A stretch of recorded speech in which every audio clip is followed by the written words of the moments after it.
90-10 Principle of Life. Isa ito sa mga nabasa kong napakaganda.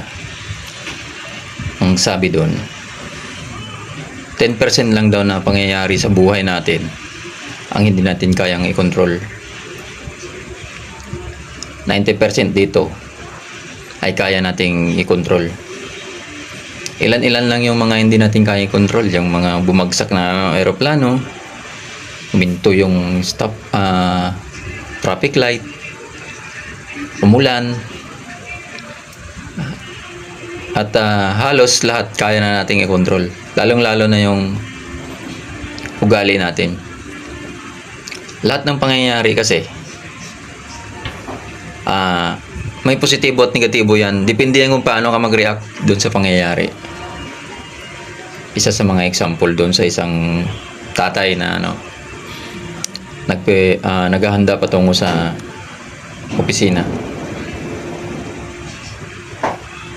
Ngayon, kasabay niya yung anak niya kumain habang naghihintay ng bus, school bus para papasok sa eskwela. Ngayon, di alintana ng anak niya, natabig niya yung kape niya na buhos sa kanya. Pinagalitan niya ngayon yung anak niya. Pati yung asawa niya pinagalitan niya, tatampo tuloy pati niya. Tapos yung anak niya umiiyak. Ngayon, natigil sa pagkain, umiiyak na eh.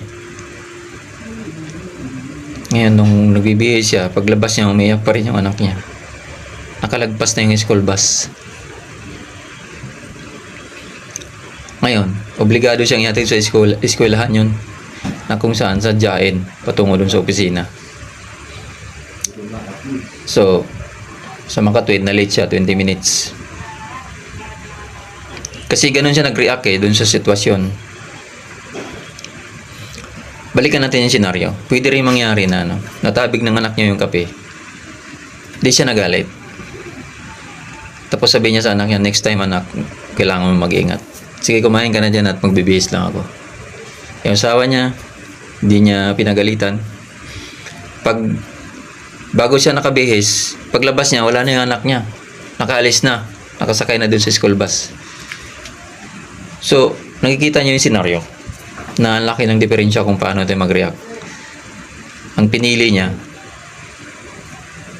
yung pinakamahirap na sitwasyon. Kaya,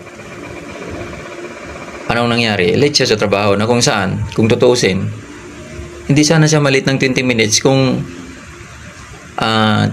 hindi ganun yung reaksyon niya dun sa anak niya.